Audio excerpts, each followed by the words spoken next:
sukali taina kadalasini wagalo kutuka kumwezi zikiri zambera sikali ngankukuma nakasale maidani chesi wanyikole risachi emisuweni nemekamulirako usiba mulinga wetirisa akanyama kamyufu kuchoto ukaliriro chusawondya amaso gani kukwe itukamisinde wompita chakala tukatiwenga yenze poitatia walivuga kankali nangediva Line in.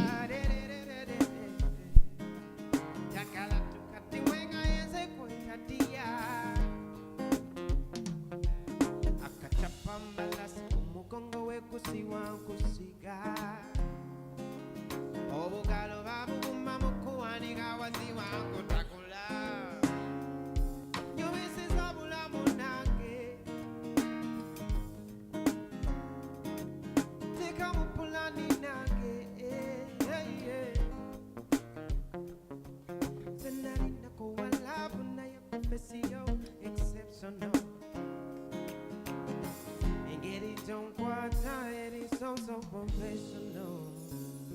How my song can they cook with? You come and see the won't be tired. Jagala to cut the wing, I is a quite a tia. Ooh, whatever Kakali, Karia, better than Jagala to cut the wing, I is a quite a tia.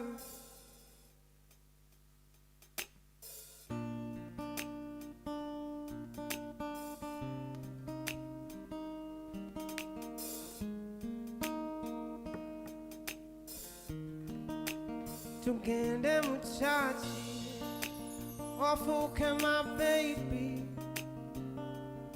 We're too lokakane, you're the one that I've been looking for. Tugende muchachi, wafuke my baby. We're too lokakane, you're the one that I've been looking for. Kanku bembeta tongana, zisabu tombera ngomwana. La voy a fedala ya kusabira tuvenga tetwaukana bina byenina kwabisana. I want you more than that. I wanna be the father. Abana babuzana tugende muchachi ofuke my baby. We're too lokakane, you're the one that I've been looking for. Get them muchachi, ofuke my baby. But to look at Kane, the one that I've been looking. You get them muchachi, ofuke my baby. But to look at Kane, the one that I've been looking. You get them muchachi, ofuke my baby.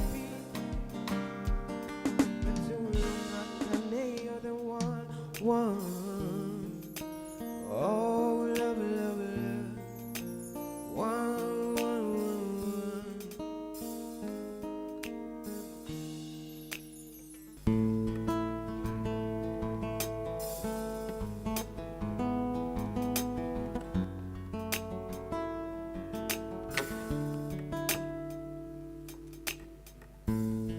What if I couldn't speak? What if I couldn't eat? What if I couldn't move? Will you still love me? What if my body aches and always it makes you late? What if I couldn't wait?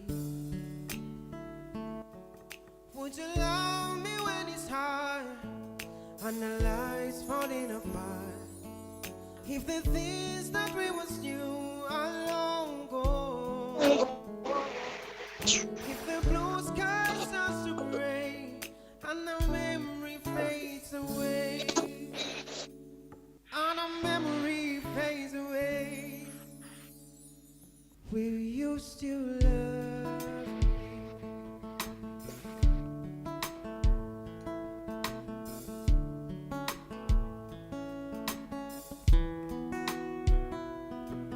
Would you love me when it's hard and the life's falling apart?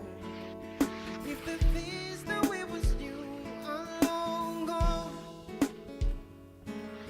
if the blue sky starts to gray and our memory fades away, and our memory fades away, will you still love me?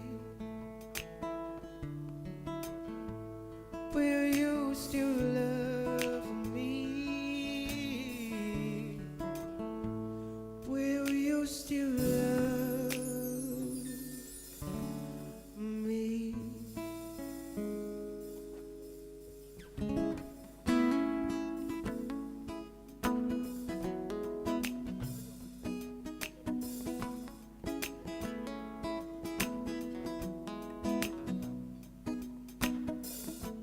But girl, you are nice. Montate mukasunda basi. Oli wa bei, toli wa lais. Uletere Gucci over Versace. Oli quality, toli muchumpule joba over China. Kasusu kali quality. Wabulon chamula.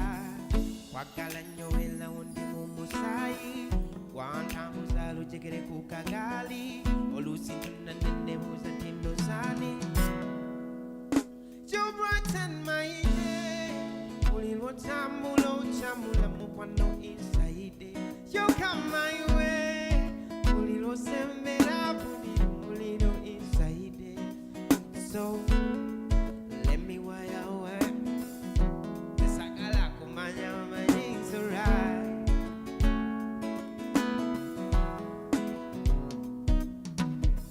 Tone unyezo kukwakale nyokuwa kuchanga changa na kukusalale. No lose tula nene uzazani. Ayakalo mulunjinga kwe. Engelechi watoto wechikonda. Neva zakatande ea mutonda. You brighten my day. Ulilo chamula mukwando inside. You come my way. Ulilo sembera puli. It's alright. Let me wire away. This I get up on my own. It's alright.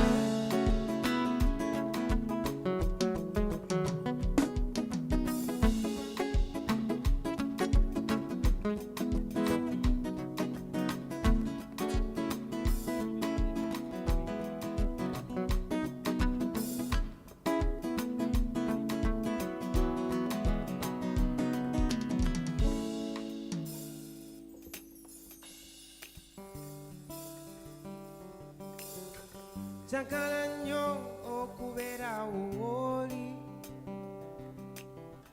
n'obeerawo omutima gubeeyo gy'oli. Njagala nnyo okubeera woli, n'obeerawo omutima gubeeyo gy'oli. Mpagadde nga munoonya. Sirina sanyusa ng'ono mwana atoba amunyikaavu buli kiseera, n'omutima tegweyagala, naye okufa we namufuna yansula ku mwoyo, okufa we namulaba. Njagala nnyo okubeera woli, n'obeerawo omutima gubeeyo gy'oli. Njagala nnyo okubeera woli, n'obeerawo omutima gubeeyo gy'oli.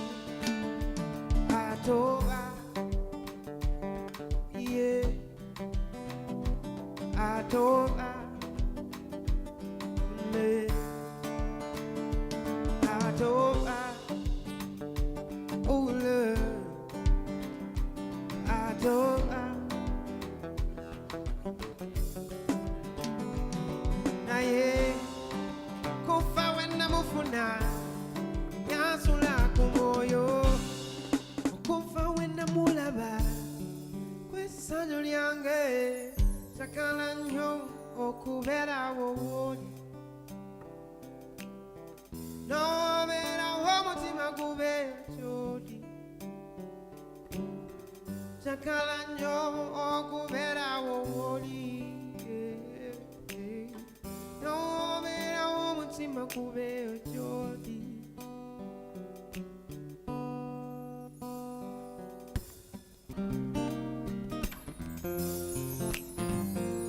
Baby togufula muse Pionko la visa za mise Wakanjagala Nake agala Wante kamumbera Wongana sisobola kuchebera Afazat inkuloka Insenkuloka Baby tongan ankuloka Afazal inkuloka Insenkuloka Baby tongan ankuloka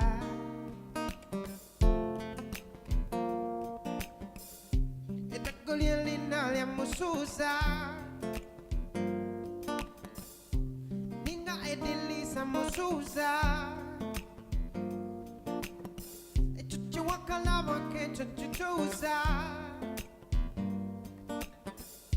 Tewe changa baby tula Sakala kusene mutokot Sakala kusene mutokot Tula wansibera hambo Ochimanyete bangana Afasa inkuloka Insenkuloka Baby tongana ankuloka Afazal inkuloka Senkuloka Baby tongana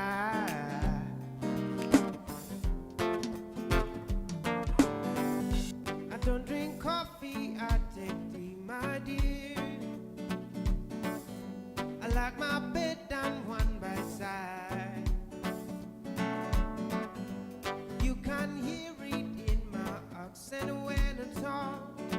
I'm an Englishman in New York. See me walking down the Fifth Avenue.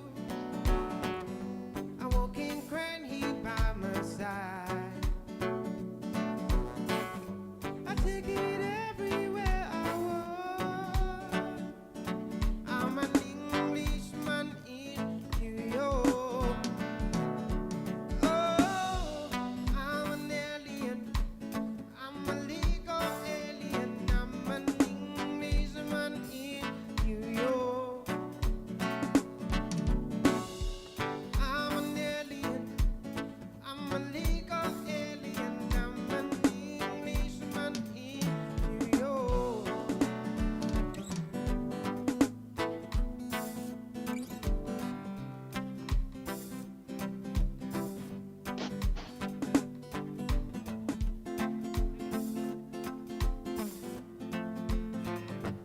Just a little tenderness at the end of the day.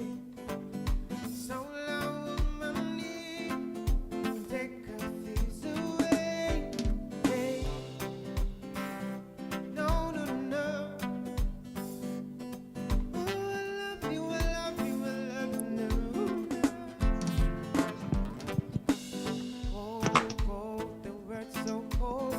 Me want someone, me have empty hope. The other night when the feelings are right, hug me up, squeeze me up, make me feel right. Forget the problems, everybody have them tonight. Teachers in my heart, just wanna lay with you. In the island, in the sea.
Hello. Hello.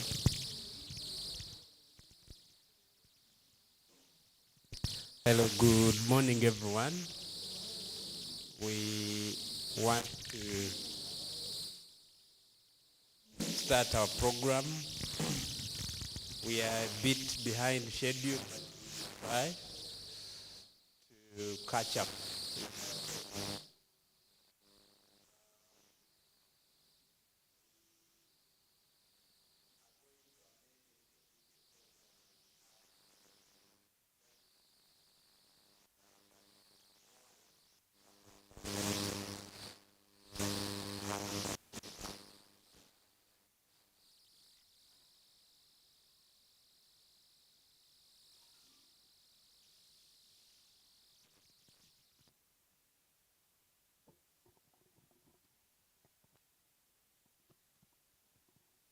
Hello. Yeah, this is better. So we will try to cover our program, and we're going to begin with anthems, and then we have a prayer. We have self-introduction, and thereafter we go to the overview of why we are here, then remarks from the chair, WUHP, and then we have opening remarks. After that, we'll have a panel discussion just to prepare us and bring all of us to level in terms of the agenda for today in relation to the launch of the Emergency Response Fund, but also the Uganda platform. So a group of people will prepare us, all of us, to be at the same level through a panel discussion. And then thereafter, we will have a few other remarks from our guests. And we will have lunch.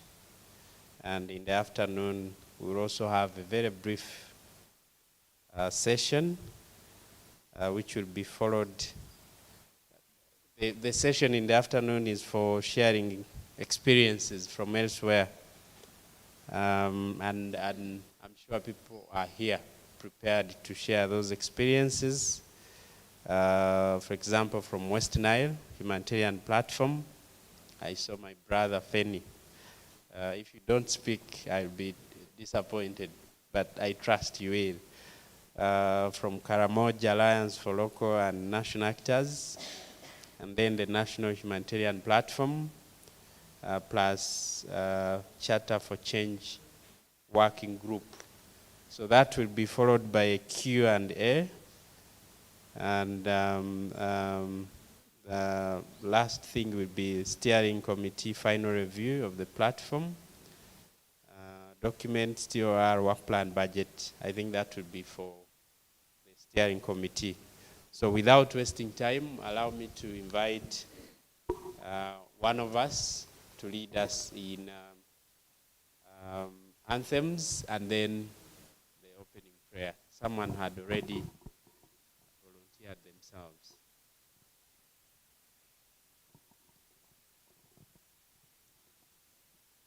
Hello? Yes, please.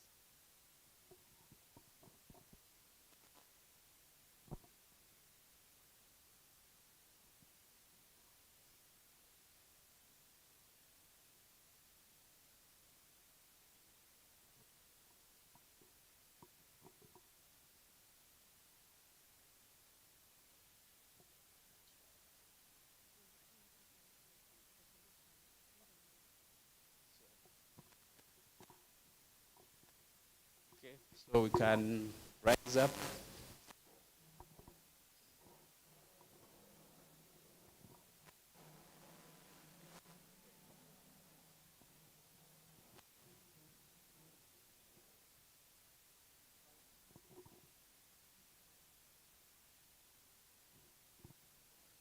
Yes, my name is Superintendent of Police Moses Muzima, leading us in the anthem and prayer. So the national anthem, but I'm not sure of the Bunyoro anthem. So, with national anthem. Oh, Uganda, may God uphold thee. We lay our future in thy hands. United people, liberty together we always stand.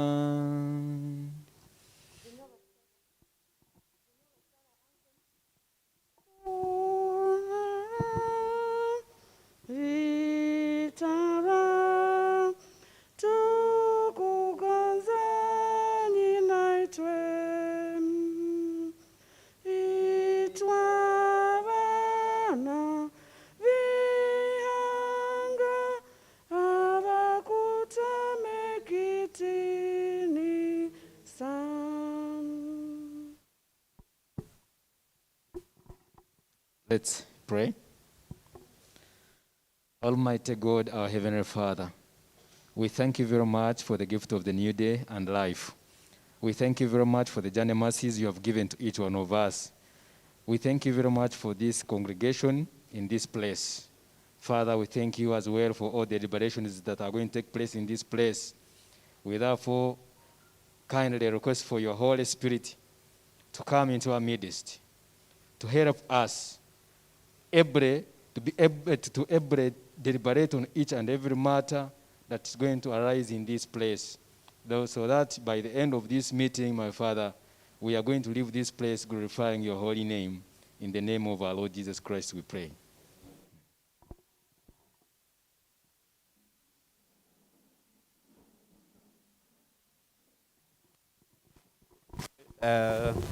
Thank you, Afande.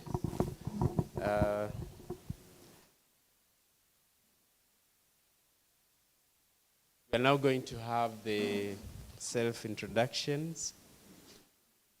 And I want to recognize before us the representative of the CAO, Chief Administrative Officer. Principal, you are welcome. We also have the DISO, Kagadi District Local Government. We have the DPC. So we should be very safe. You need to feel at home and comfortable. We are going to have self-introductions. First of all, my name is Paul Mlindwa, and I work with an organization called Chitara Civil Society Organizations Network. We work in this region, the Chitara region, and whereas my brother God Bender is officially, World Voices is officially hosting us, I think I can also join him to say we are hosting you. So you're welcome. I know we have all traveled from very different parts of the country. And in case you need anything, if you don't see God Bender, if you don't see World Voices, we can, where I am and my colleagues are, World Voices is represented. We can quickly come in. This place is called Emirain Hotel. Just in case you are directing someone or you are tweeting to colleagues. And we are in Kagadi Town Council, which is in Kagadi District in Mid-Western Uganda. So you're welcome, and maybe we'll begin from here, going around. You tell us where you're coming from and probably what you owe to contribute, but also receive from today's event. Thank you. Thank you very much. My name is, I'm called Richard Kovizaba. I work with the Kagadi District Government. I'm a Senior Assistant Secretary attached to Mpefu Sub-County. Thank you very much. You are most welcome, members. By names of Birungi Rosemary, employed by Kagadi District Local Government as an agriculture officer in Mabale Town Council. I think from today's workshop, I will learn more about the Emergency Response Fund. Thank you. Once again, good morning. My name is Superintendent of Police Moses Muzima Kichoncho, the District Police Commander for Kagadi by God's grace. I welcome you and I hope to learn more from this meeting. Thank you.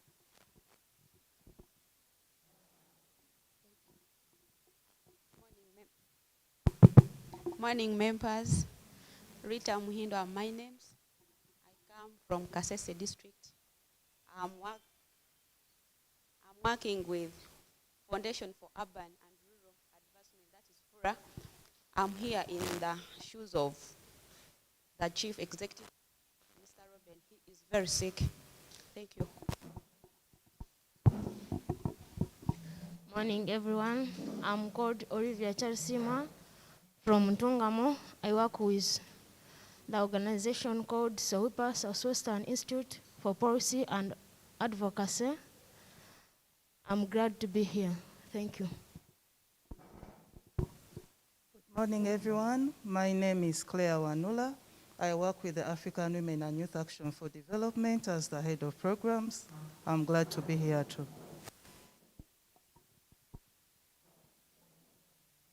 Good morning, ladies and gentlemen. My name is Amos. I work with UWESO, Uganda Women's Effort to Save Orphans, and I'm a project coordinator, Changwali. We are implementing General Food Assistance Project with WFP, our donor, in Ashivale, Oruchinga, and Changwali. Thank you. Good morning, everybody. I'm Anakere Tikiza. I work with Radio KBS Kagadi, and I'm representing the marginalized groups, the voiceless, who are not here now. Thank you. Okay, I'm Boniface Charigonza. I work with the Paradigm Radio, and I have come for news. Good morning, everyone. My name is Thomas Tumwebaze. I'm the resident district correspondent for Vision Group. Thank you very much.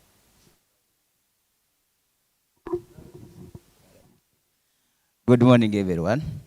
My name is Gerard Tegeka Akiki, the news editor for Kagadi Kivale Community Radio and URDT. Thank you. Good morning, everyone. My name is Joseph Kasumba. I work for NTV.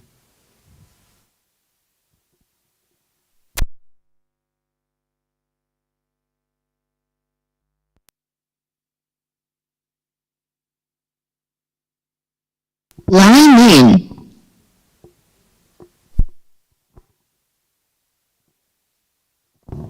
Good morning, ladies and gentlemen. I'm called Abbas Chigozi. I work with Oxfam. I'm the Humanitarian Policy and Advocacy Coordinator.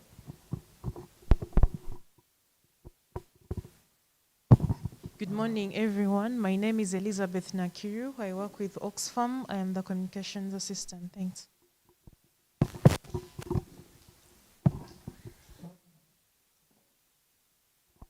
Good morning, ladies and gentlemen.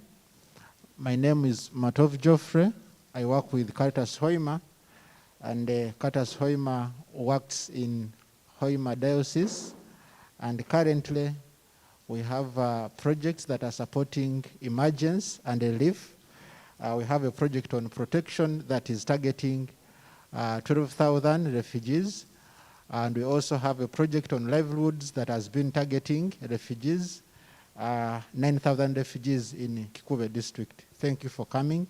And in this workshop, I expect to learn more about the synergies with the local CSOs, with Oxfam and the Western Uganda Humanitarian Platform. Thank you. Morning, everyone. My name is Sagura Festo. I work with the joint effort to save the environment. We are located in the Fort Portal City.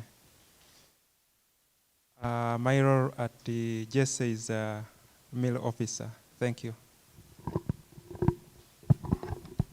Yes, good morning, everyone. Patrick is my name. I'm working with Yarid. We are operating in Kampala and in different refugee settlements here in Uganda. I'm in charge with logistics and procurement. Good morning, everyone. I'm called Judith Okala. I work with Yarit, Kampala, and I'm the Women's Empowerment and Livelihood Manager. Thank you.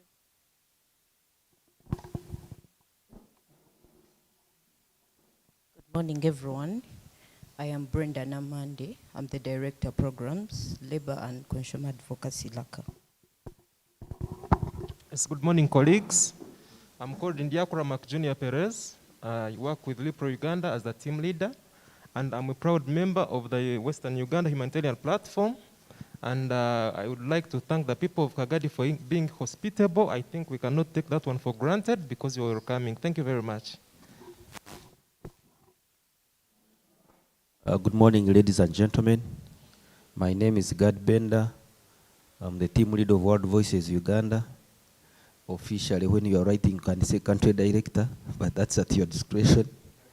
And we are happy to receive you because we are the host of the Western Uganda Humanitarian Platform, but also the host of the ERF, the Emergency Response Fund that we are going to launch today. You are very, very welcome. John Keshan Muhindo. I work with Creations Forum Africa. We are based in Kasese. Thank you.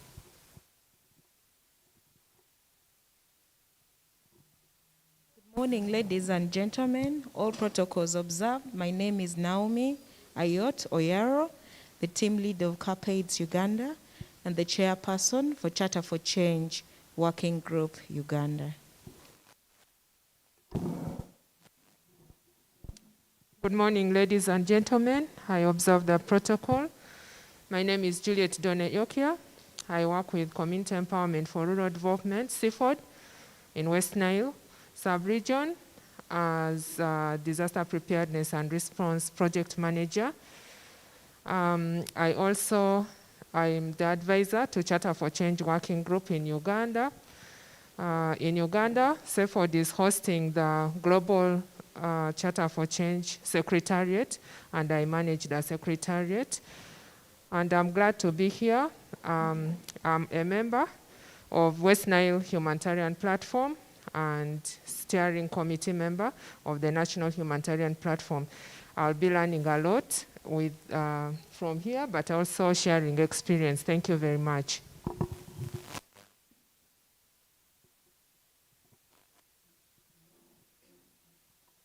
Good morning, everyone.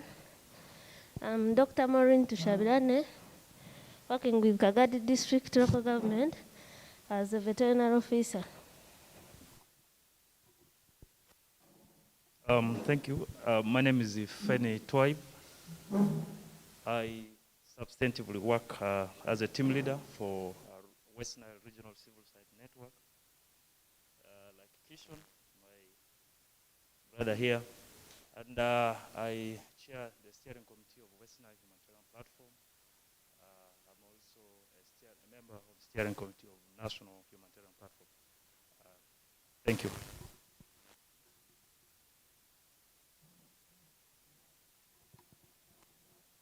Good morning, everyone. My name is Jennifer Chimpaye. I work with Kagadi local government as the agriculture officer. I'm attached to Wikara sub-county.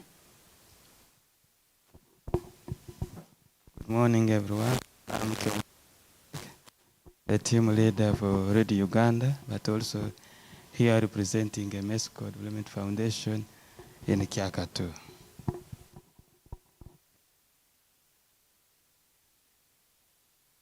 Thank you. You are most welcome. This is a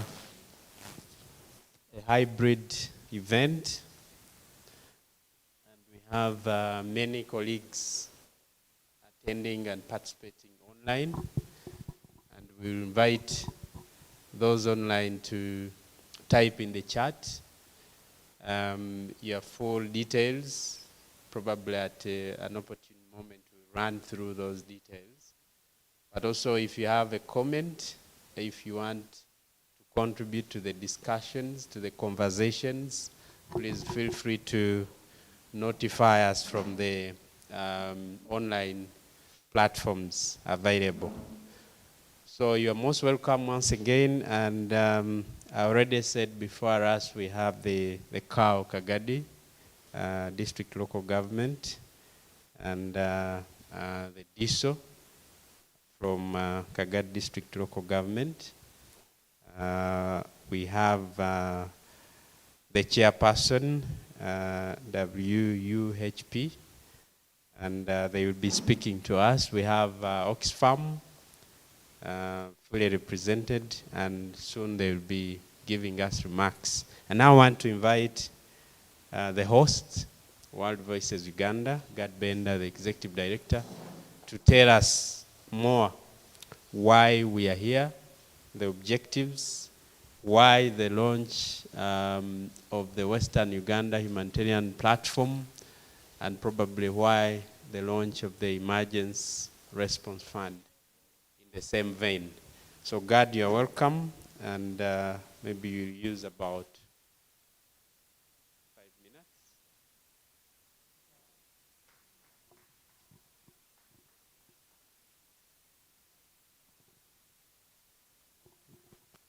Now the moderator has set a precedent. I don't think I will make my own podium. So yeah. Morning, ladies and gentlemen. The CAO, the DISO, the representative of our development partner, Oxfam, my chairperson, Crespo, the chairperson of C4C, and your how do they call them? Are they called predecessors?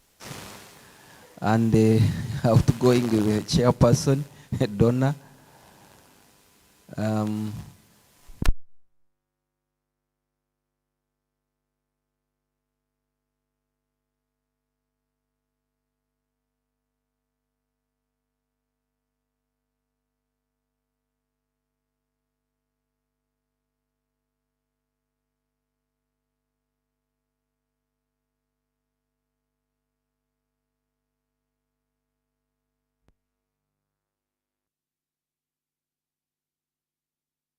Line in.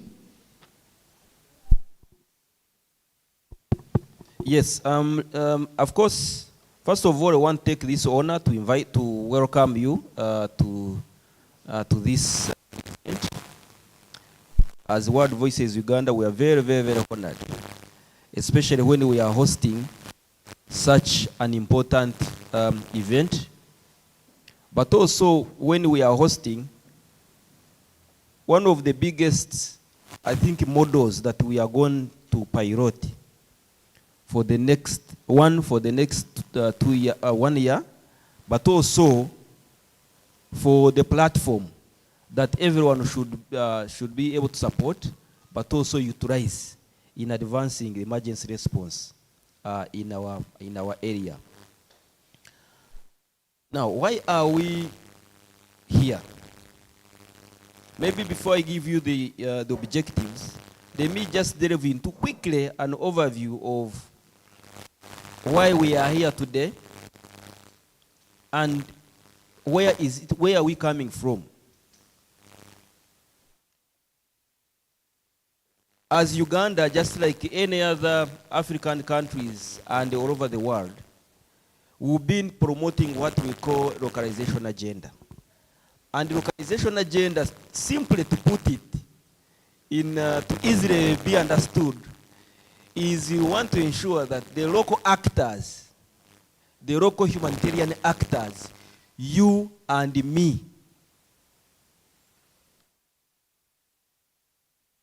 you and me are taking lead in taking decisions in terms of providing quality and instant emergency response actions.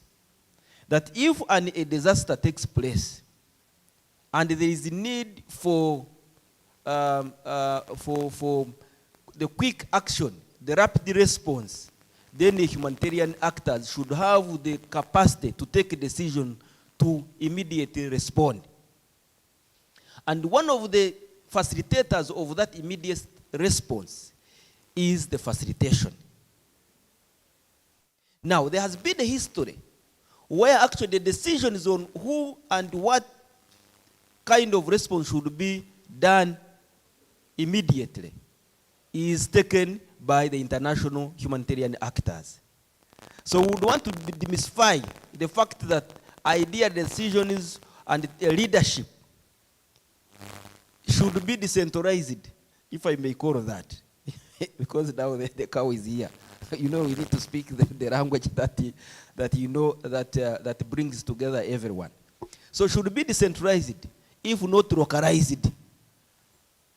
You know, and it is evident, you know, for instance, during the COVID pandemic, actually the international actors actually ran away. Am I lying? The international humanitarian actors did what? Ran away. So didn't the response actions take place? The local actors continued actually playing a frontliner role.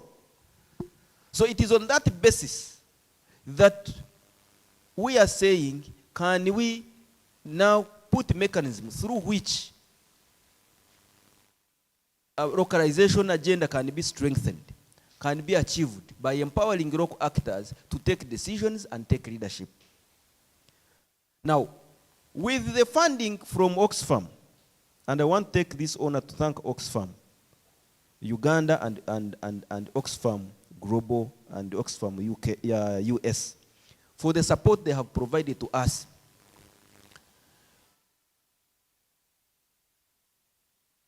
Western Uganda had not had the opportunity to have a consolidated humanitarian platform.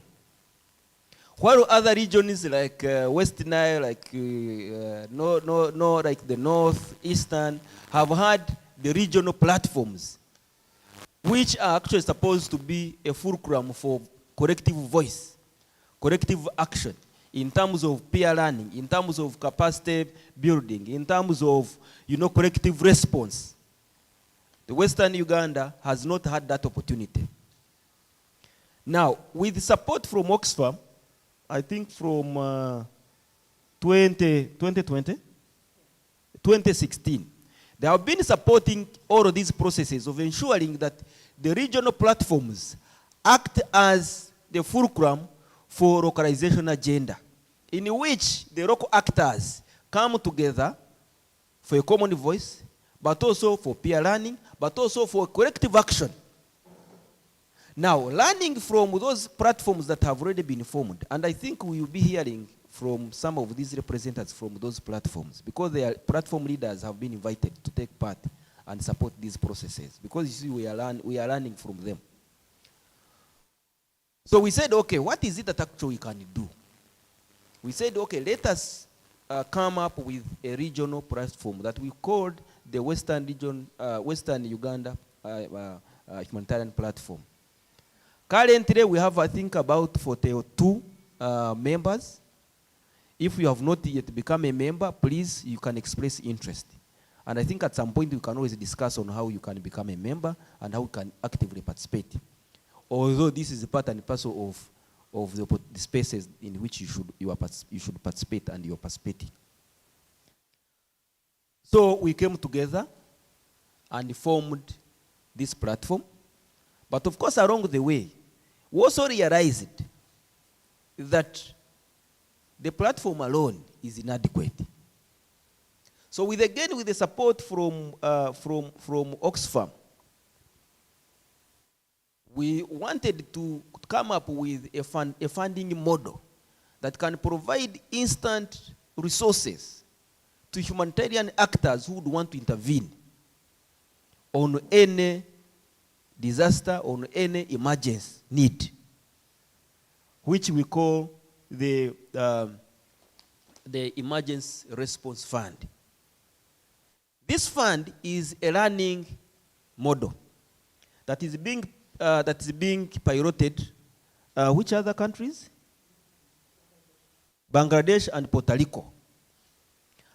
And I want to tell you that even if we have not yet, started, the processes are indicating that actually we are doing well. Because we have had the learning events, and we have also developed the learning agenda for this fund. And at an opportune moment, you will understand how the ERIF works, because there is a session, so that you can take advantage of this ERIF. Now, today, we are here to launch those two infrastructure components. We are here to launch the Emergency Response Fund, and the Western Uganda Humanitarian Platform. And the overall objective is to officially unveil the Western Uganda Humanitarian Platform to the general public, stakeholders, and development actors, but also to officially launch the Emergency Response Fund, which is a locally managed fund in which the local actors should be able to take decisions in providing resources necessary to advance the emergency response actions.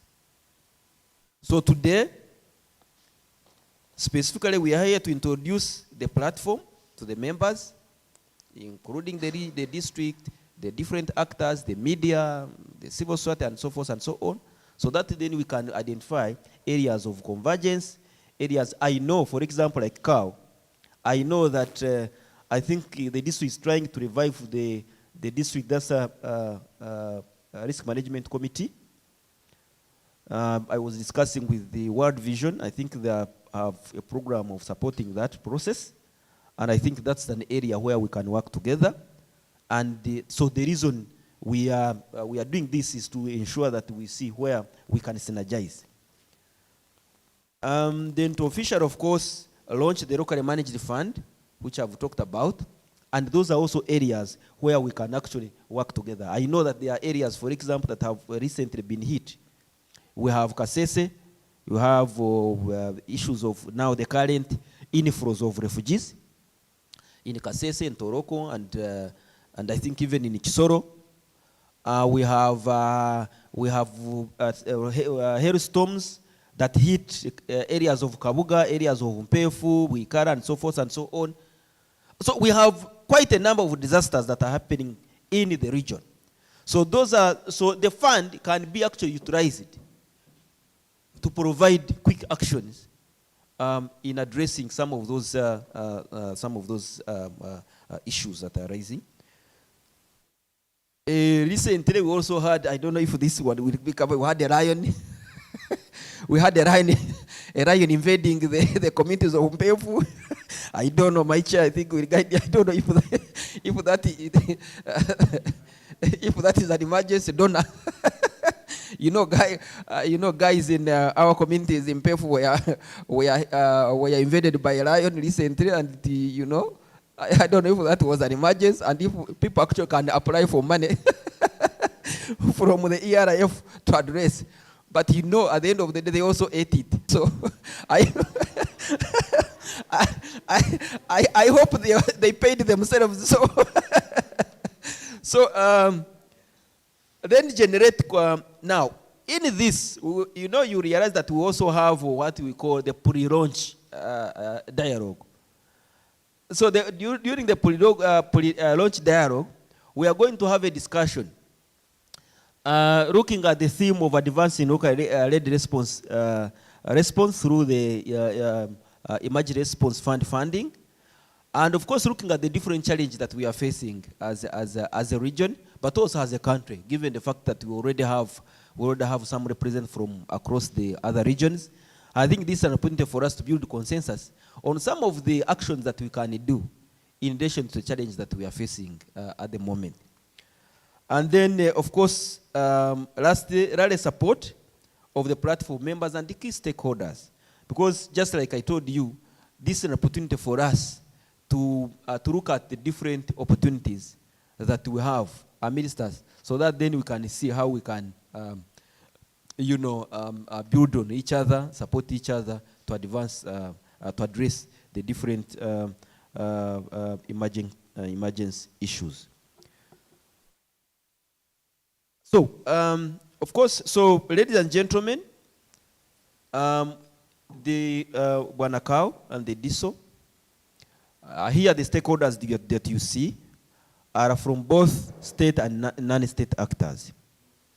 We have civil society who are involved in emergency and humanitarian interventions, but also we have the media, which is the Force Estate, and we also have the district and sub-county officials, and especially for the district and sub-county officials, we majorly targeted those people that are placed in areas that are more at risk to emergencies. So we want to thank you again and welcome you to this function. And those ones online, we want to appreciate your time and the data you have put in to ensure that you are part of this event. We are very grateful, and we do not have actually better words to thank you. But what we can only say is that we are together in this.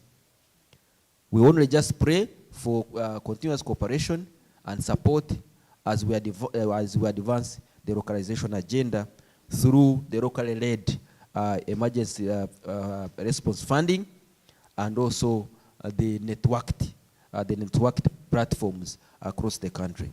We want to thank Oxfam again for the support you have continued to give us, and we also want to thank government for giving us this opportunity to operate, but also for the support, because the humanitarian interventions cannot be delivered without the mainstream government support. I think we must agree to that. So, and we pray that you continue providing that support in terms of conducive operating environment, but also in terms of synergized actions. So we would appreciate really working together with the different government infrastructure so that we are able to deliver quality and effective service delivery. I want to thank you so much.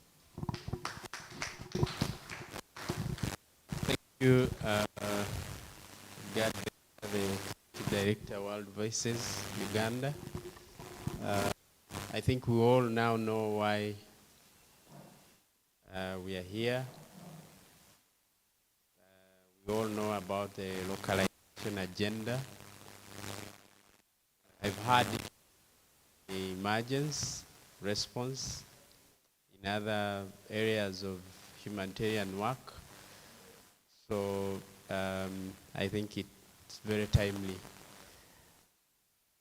We now have the chairperson, Western Uganda Humanitarian Platform.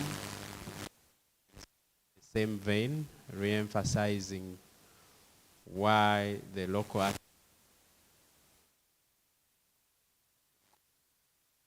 why the platform, the regional platform that he chairs. Crespo, you're welcome. Thank you very much. While I was growing up,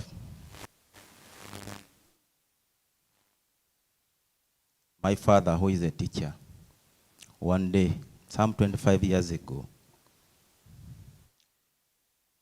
we set off to go to school, and he carried me on his bicycle. But when we reached our school, we were late. So when we reached the assembly, he said, okay, let's come in front. He told me, go down.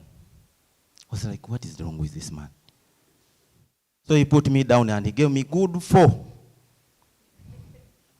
And he's like, you man, you have come late. We came together. He said, you should have jumped off the... I asked him afterwards, of course. And you should have jumped off the bicycle and ran ahead of me. That was the first incident. The second one was, I was in P3. He was still the head teacher of the same school. So he chased us for fees. And we chose not to go home because the head teacher is our father. So we did not go. And he came back looking for those who are dodging to go home. So he came again. He caned us. We were around 3 in the same class.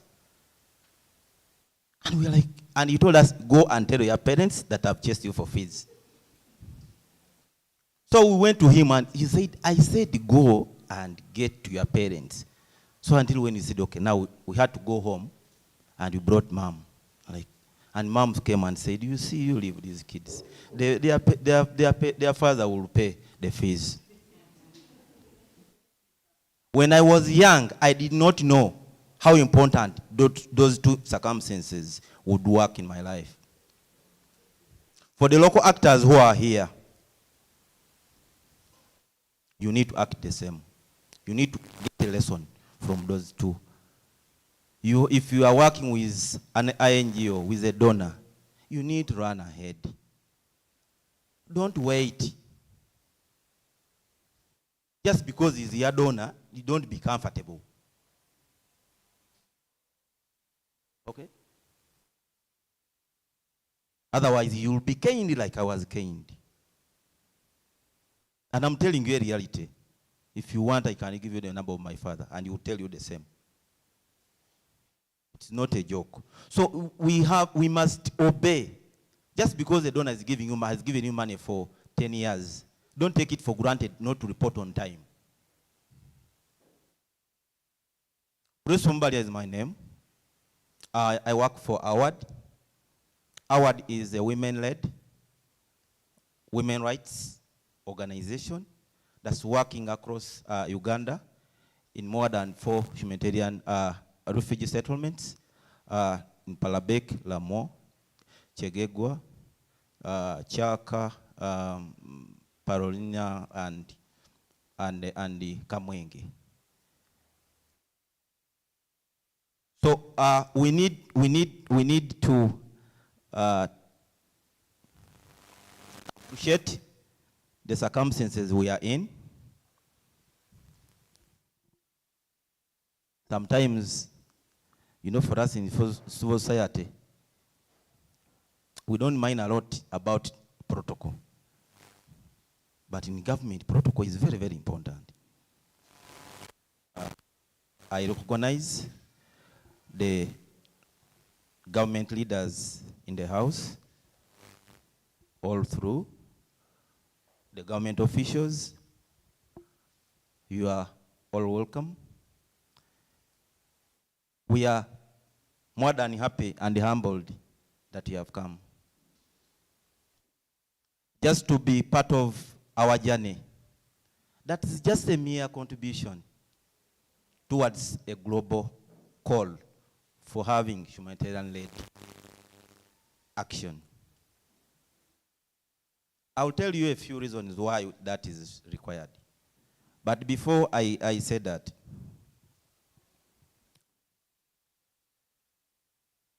I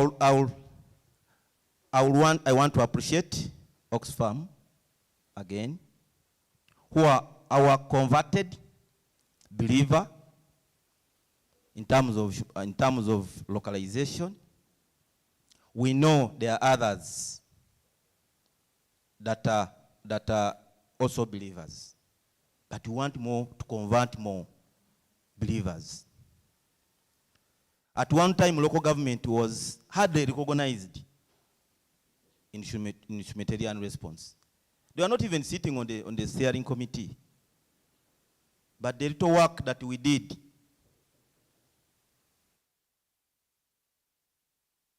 now the local government is at the center. God was sharing about the experience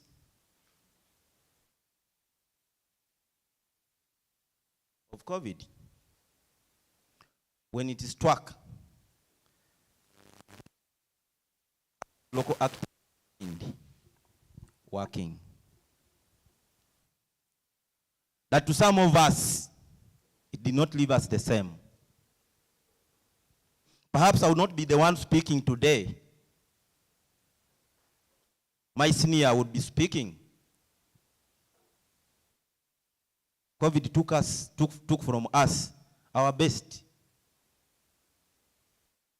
Our former ED succumbed to COVID just because he remained on the forefront. How much more commitment do donors want from local actors to start directly talking to them? How much more do INGOs want in terms of commitment from local actors to start seeing us as equal partners?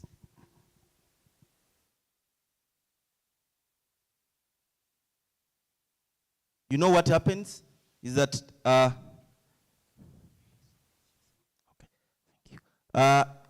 what happens is that the INGO gets the money, they have put all the methodologies, and then come to local actor to come and implement, when they have not even been part of the designing of the project. That is unfortunate. And that's why we are calling for localization, having a locally led response or other action. So we believe that localization can help bringing assistance closer and faster to the people on the ground, especially during emergencies. And for localization to work during emergencies, however, we need to establish mechanisms that are nationally led, regionally enhanced, and internationally supported.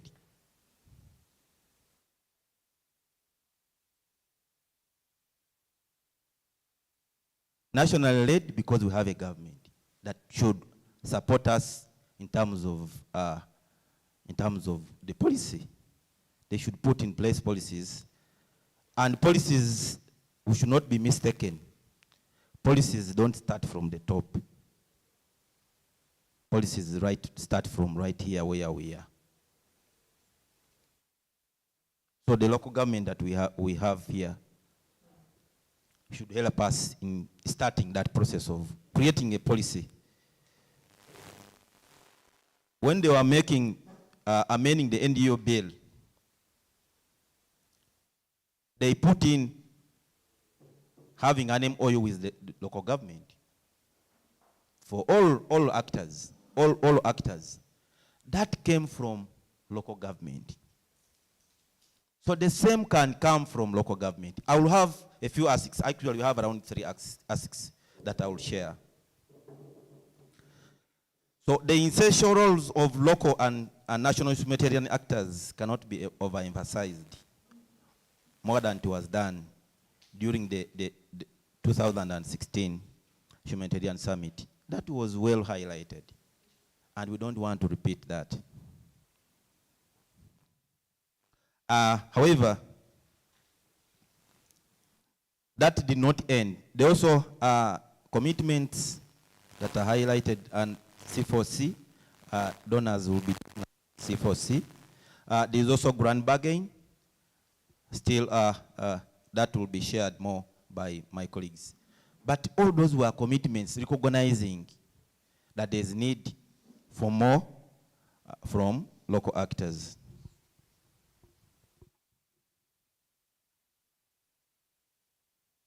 By the way, to date, I know if you go to ask Mr. Gogu, and you put there Ukraine, you'll have a lot of information about it.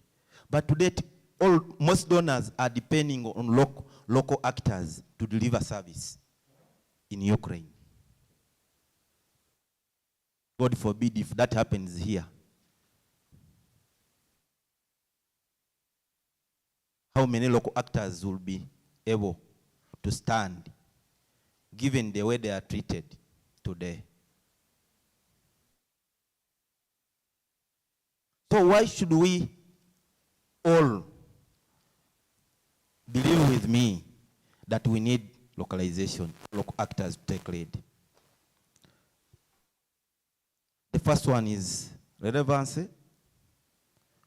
We know that local actors have a better understanding of the context, which can help in assessment, design, and delivery of aid.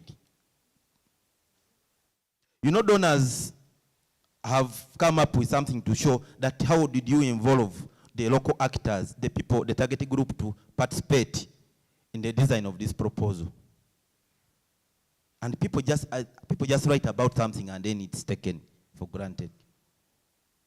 But are we involving the real people affected?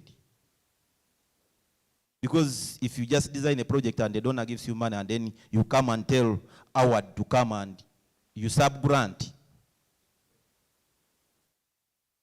So these people are just going to work as consultants. That is not developing local actors. The other one is the timeline. We believe that local organizations are among the earliest responders due to their location, though their response can be inadequate due to lack of sometimes experience in humanitarian response, technology, and access to funding, and also other resources. And then the other one is efficiency. We also know that local actors don't need a lot of overhead costs to deliver a project. That does not mean that they don't need the overhead cost, but their overhead cost is not as high as for our colleagues. In that way, the cost of a project may be a little bit reduced, up to even 20%. And the other one is the issue of accountability. I'm telling you, the accountability of a local organization does not stop with the project. It does not end at having an audit report, no.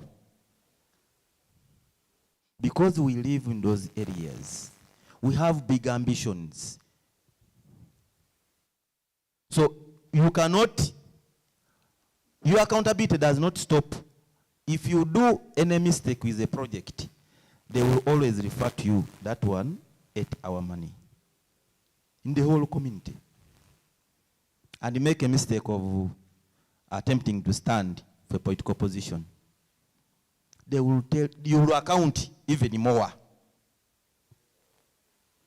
So the attachment that we have with the community makes us more accountable. Now to the donors. You know, when they do a risk analysis and they say this one here, they have never even managed a project of as big as 100 million. So we cannot give them that money. And they will give you 20 million because you're a local actor. And they will put all the pressure on you to deliver using the 20 million that they have given you. So we need to change the mindset of thinking that local actors have no capacity.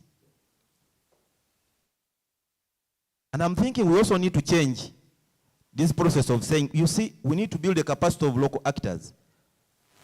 My brothers, the Oxfams, you support us, but we are saying now, instead of saying build the capacity of local, let's say share the capacity. Because we also have capacity that you don't have. So can we share that capacity such that we can have an effective response or humanitarian action? Because the more they say we are building capacity, we have remained there down. The capacity has never grown. But we are saying, can we have more? Yes, we have fruits of those that organizations whose capacity has been enhanced. Howard is one of them, I know Seford is also one of them, and others. But we don't want only a few of us standing up there. We want more. Because I'll tell you, Howard is a co-chair to C4C. Howard is a vice chair to the National Humanitarian Platform. Howard is the only local organization that is sitting on the steering committee of Education Can't Wait. That's a global program. And Howard is also a chair for Western Uganda Humanitarian Platform. But we want more of such brilliant organizations coming out. And they're among us here. They only need our support. And I'll jump to the asks. What do we need to see then? If you move across the refugee settlements, you can hardly find any sector that is being led by a local actor. You know why? We don't have resources. So what happens is you'll move across the whole country and one organization is leading the sector, the subsector across all the settlements. Be it West Nile, be it in Achoi region, be it Western Uganda. Can't we have some local actors that take up leadership? So we are asking that UNCHR and OPM to ensure that local actors are given the opportunity to lead, to be subsector leads. Let this one be tried out and say, okay, Seford, you are leading livelihood in this settlement. Howard, you are leading on protection. In Chaka. And we try out and see if that will help us to grow. We also ask donors to develop the donor guidelines that are localized. For example, that an eligible applicant must ensure that partnership must include local actors. And some donors have started doing this. We only need to enhance, we only need to encourage them to continue doing it, and also have others do the same. Because that will automatically call for the INGOs to come and look for the local actors. And that will also help us to now to put our hands open and prepare ourselves to be up there.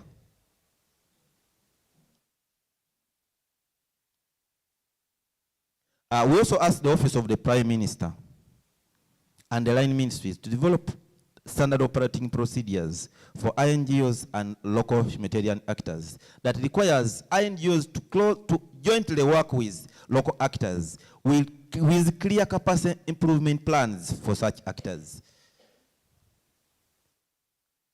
INGOs should not just work with local actors, but they should have clear capacity improvement plans for the local organizations they are working with. Because we don't want an NGO to work with the local actor and they leave them even more worse than they found them.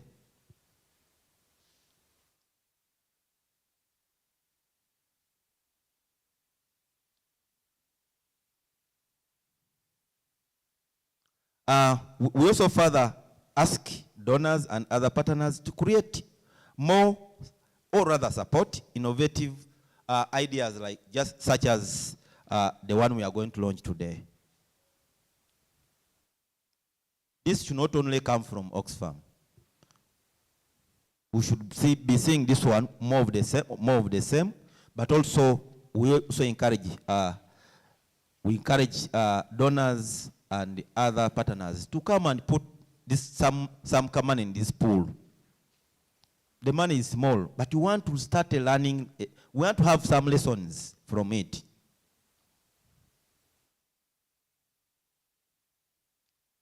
Now to the local actors. I ask you that you must be proactive. and take up opportunities that come across. But once that opportunity comes, you must effectively and efficiently deliver the humanitarian action.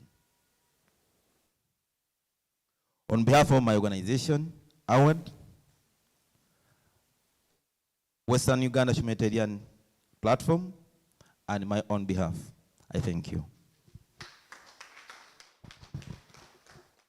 Thank you very much, Crespo, the chair of Western Uganda Humanitarian Platform. I'm sure Magdalene from Oxfam is going to circulate and share these asks, because I know Oxfam is already converted. That's why they are promoting the localization agenda. Probably there are many more to convince. So we were not speaking, I know the chair was not speaking to Oxfam necessarily, but the entire donor platform. And he has highlighted very important areas why the local actors agenda or the localization agenda, and why actually it should start, or it should have started yesterday. And he has ended with very good and balanced asks, both to the donors, to the INGOs, to the OPM. I thought the word SOPs was for COVID only. You know, that's when it became very popular. He has again used it and is asking OPM to prepare SOPs for INGOs in terms of their capacity improvement plans with the local actors. But also he had some for us, the local actors, so it's not only to the donors and the INGOs. It's very balanced, and I thank you very much, Chair. Indeed, that's why you are the Chair. So without wasting more time, I want to take this opportunity to ask Magdalene from Oxfam. I don't know whether he will cross boundaries of Oxfam and speak on behalf of the development partners. That will be up to you.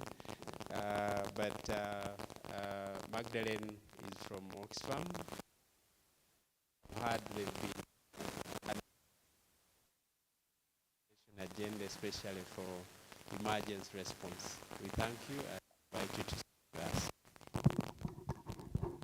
Thank you very much, moderator. Good morning once again, colleagues. Since we didn't have the opportunity to introduce ourselves this side, I will start with that. My name's Magdalene Nandaula. I am the Humanitarian Program Manager for Oxfam in Uganda. And I've been part of this movement since the beginning, this Western Uganda movement.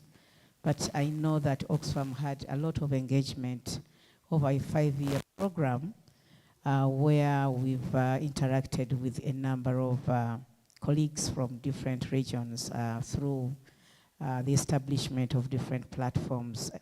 And the country director sends his apologies. He was supposed to be here, but has other engagements, critical engagements, so he was confident that my presence here would be sufficient. I don't have a written speech from him, but I will just try to highlight what I know about Oxfam's commitments. With that, I will start by recognizing the presence of Kao and the DSO, who has stepped out a bit, as well as the many government represented here.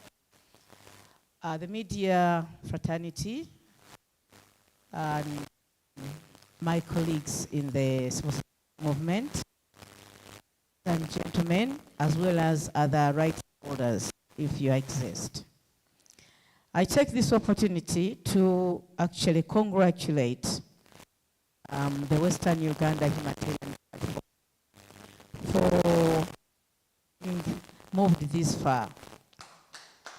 I think when we started, my colleague Abbas somewhere, where's Abbas?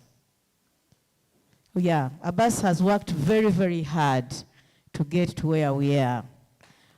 And when this idea was started, I was really very, very skeptical because we started by thinking of LIPRO, and unfortunately LIPRO lost also their, lead in that struggle. And then we had to think of plan B of how to move forward. And I think he has done a great job in bringing this together.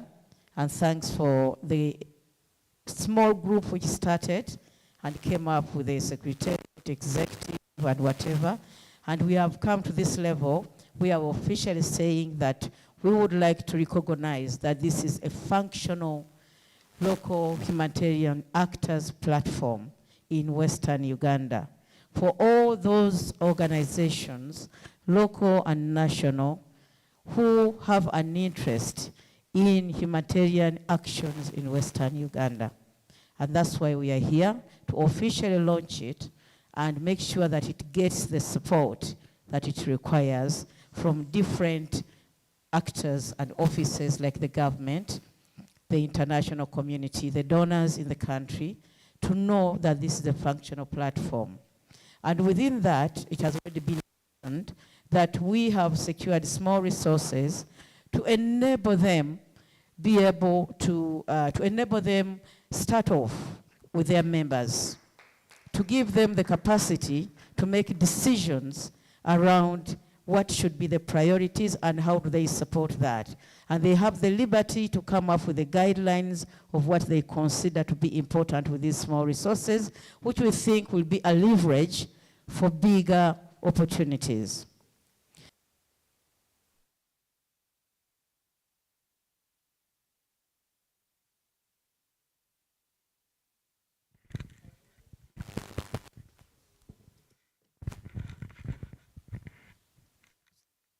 Thank you. When we talk about humanitarian actions, I would really request that we don't focus only on response. For us, humanitarian actions is a broad word, okay?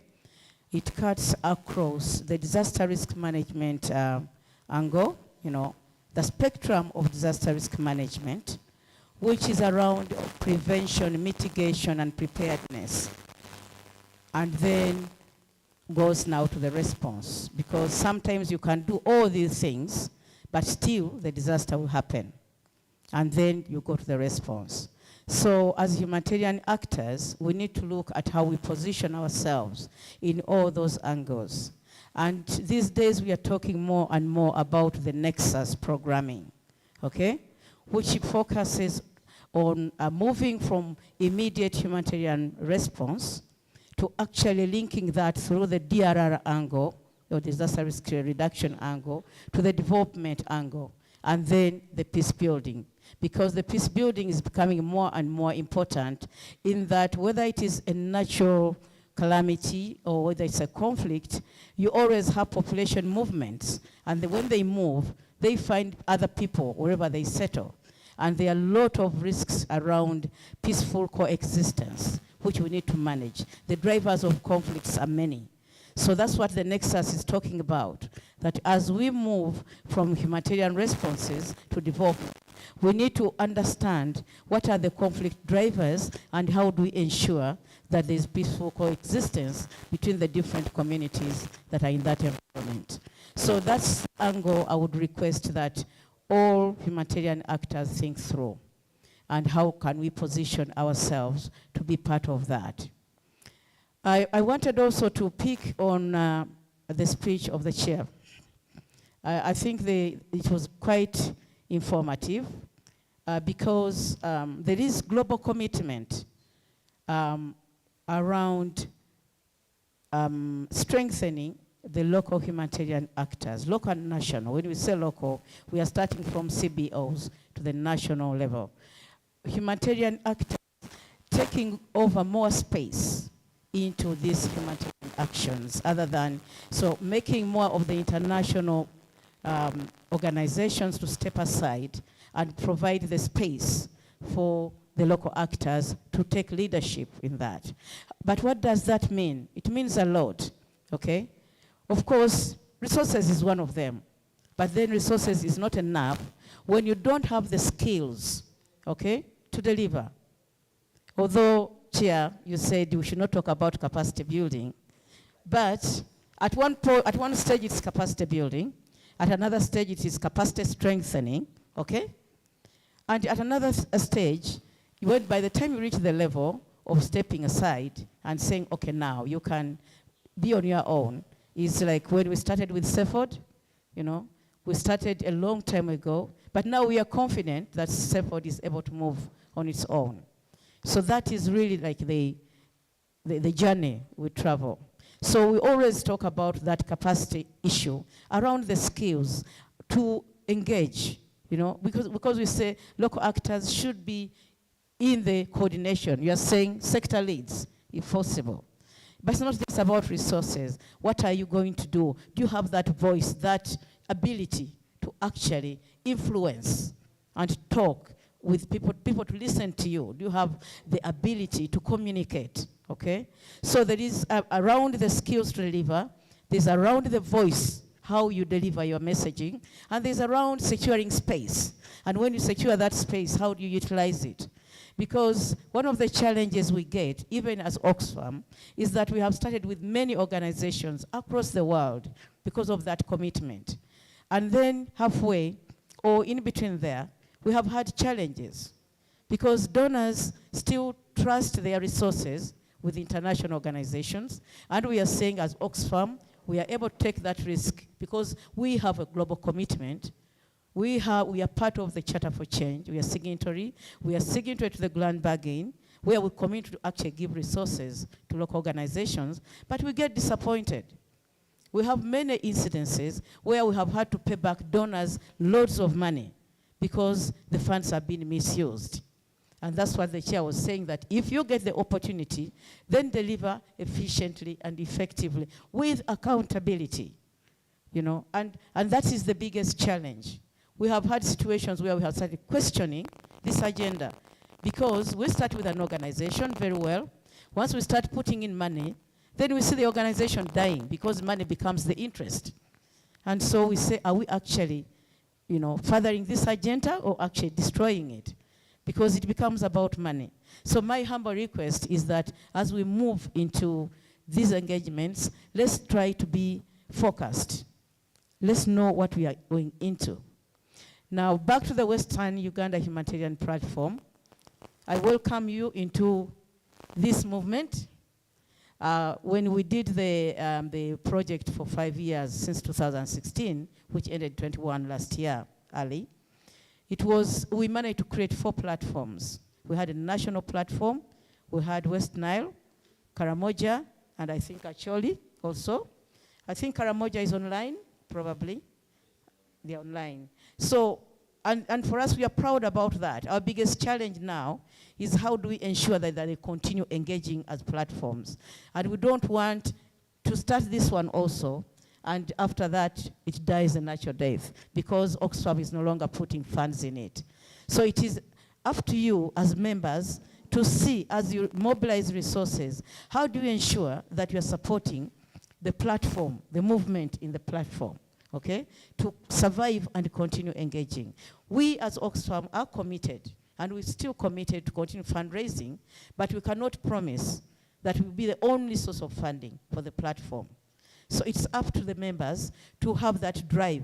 If you're writing a proposal to your donors who are not Oxfam, please include a component of this coordination and ensuring that there are resources to keep you going, okay? I am really happy that Charter for Change is now the secretariat of the global movement. Can you imagine? Uganda was selected as the secretariat of that global movement of Charter for Change, which is an advocacy body globally about having space for local actors to influence the humanitarian agenda. That is a big achievement, okay? And we want to be up there. I think Uganda has had so many models that are recognized. Mr. Cow, my experience is that the government structures are also coming more and more on board in supporting these sort of activities. I've been in countries where I've worked before, and as the chairman said, where the local government says, UNHCR, if you're going to work here, you must partner with the local organization. And it is mandatory, okay, to partner with the local organization in the area, okay? And they are very keen to even address those issues where the partners, the local agencies are not performing well, or they are not providing accountability. They want you to engage them, to say what are the issues. And if somebody misbehaves, they actually deregister that organization as a government. And I think this is the support we are requesting from the local government, okay? And in Western Nile right now, we have started the movement around refugee-led organizations whom we are working with. And fortunately, even UNHCR and WFP has started recognizing that refugee-led organizations have the capacity also to deliver services. And in Yumbe, one of our, actually two of the refugee-led organizations are receiving direct funding from the council budget to deliver activities. Okay, so my humble request, if you have an opportunity to get resources to deliver projects, please consider the local actors as well as key, partners who can deliver such services. And to cut the long story short, we are launching today Humanitarian Platform as well as the Emergency Response Fund. I really wish you a good day and a fruitful one for that matter. And let's continue engaging and getting, sharing experiences of how these things have been working in other places. For God and my country. Thank you. Thank you very much, Magdalene from Oxfam. Okay.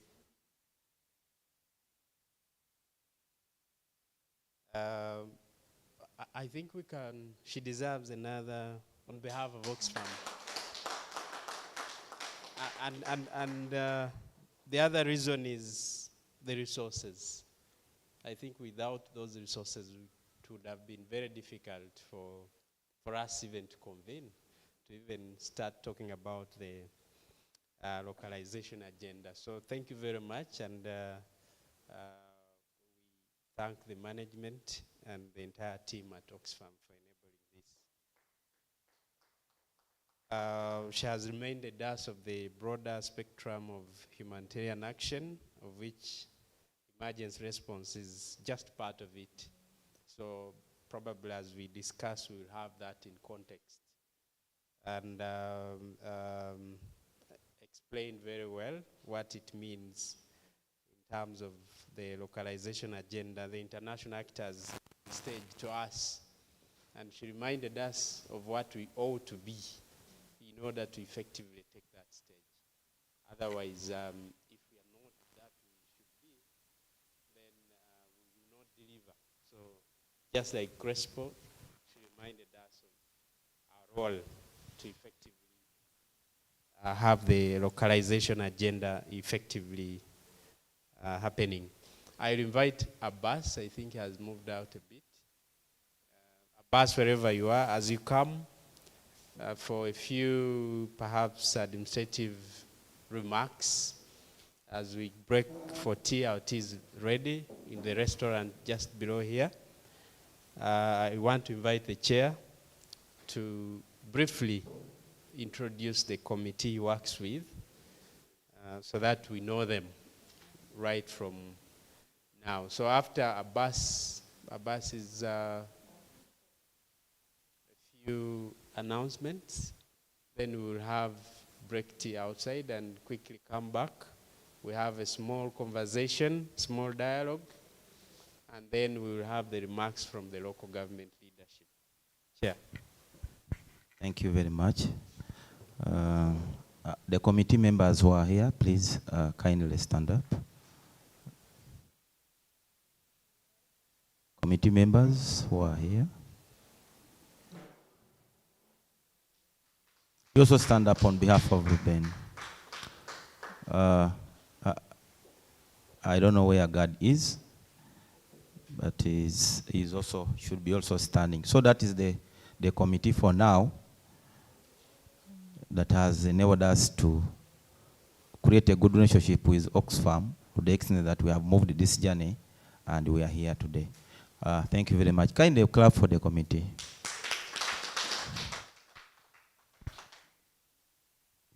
Thank you, the committee.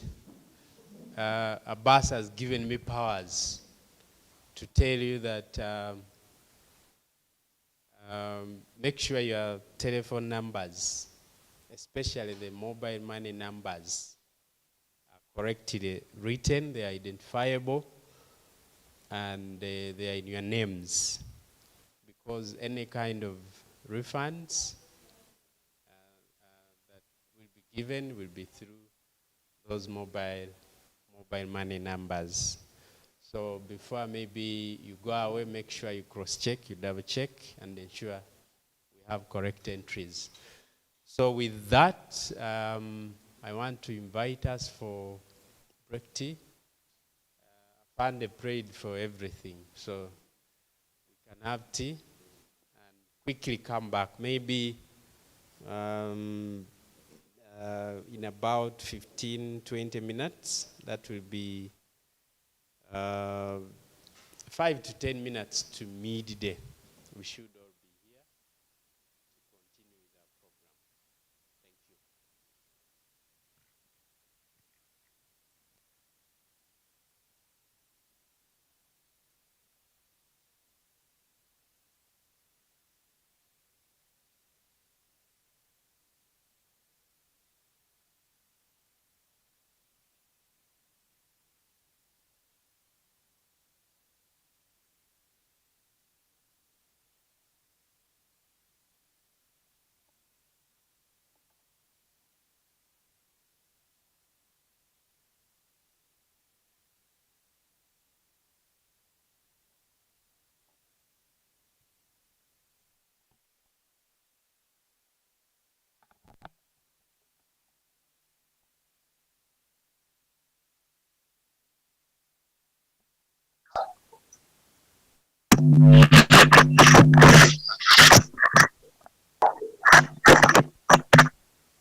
Our colleagues online, we are in a break.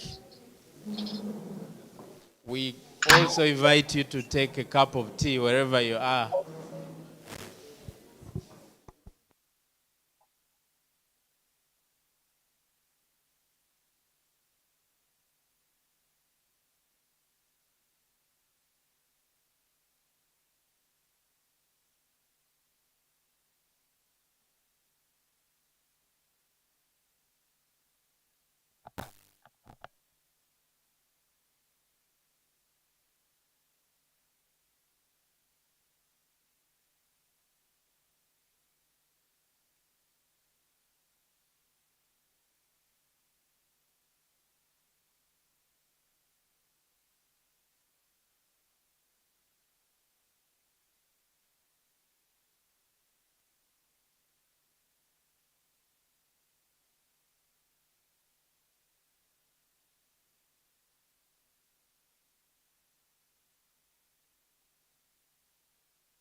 Let me welcome Harvard.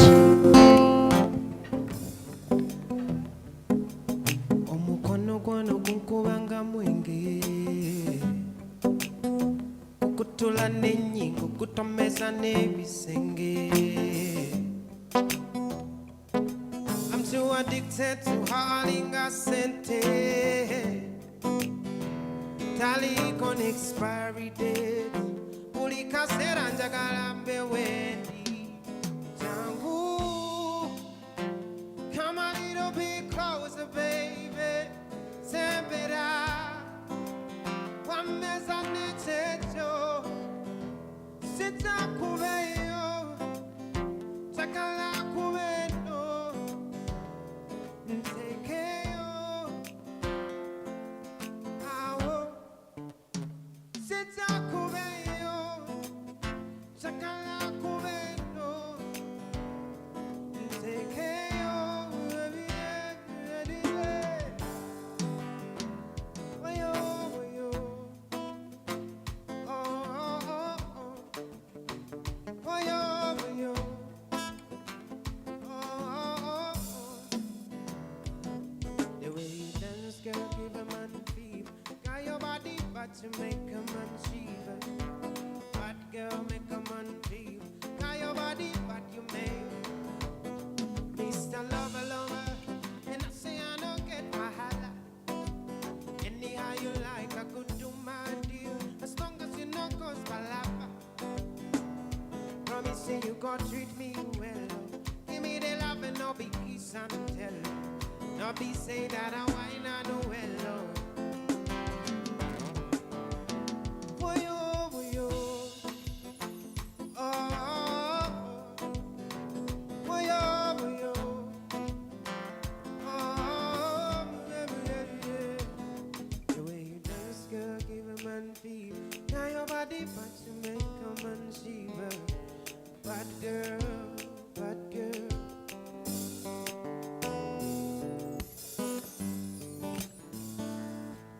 Panicking and put to love. Only when cool love I can know if I were.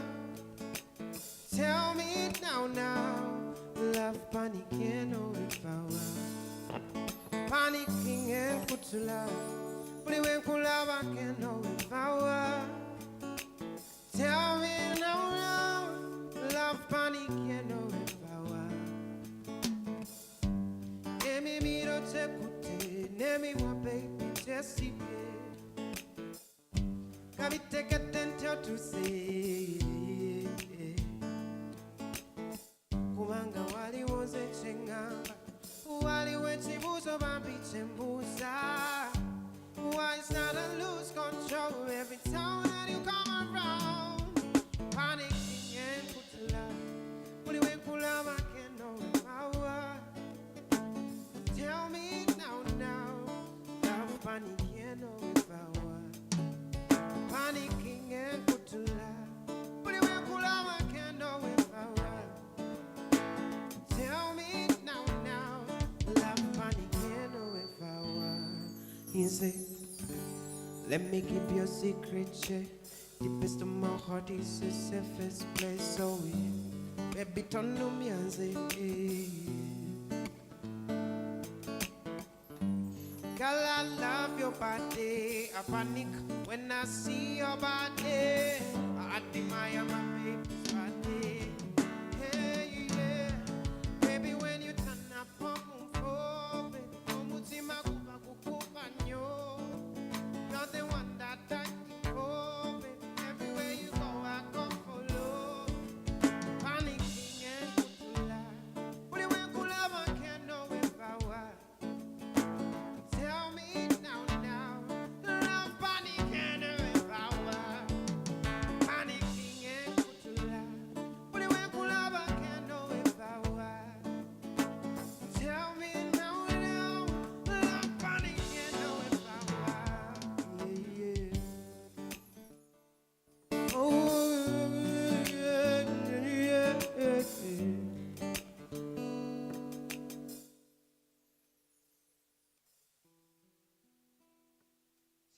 Ubango to say, ebila eulange, onda virenyo viola, timutu bambi, omuwe nakafananyi, akobambi ala venga ko viola mbenga mumeme, nange mubenga mumeme.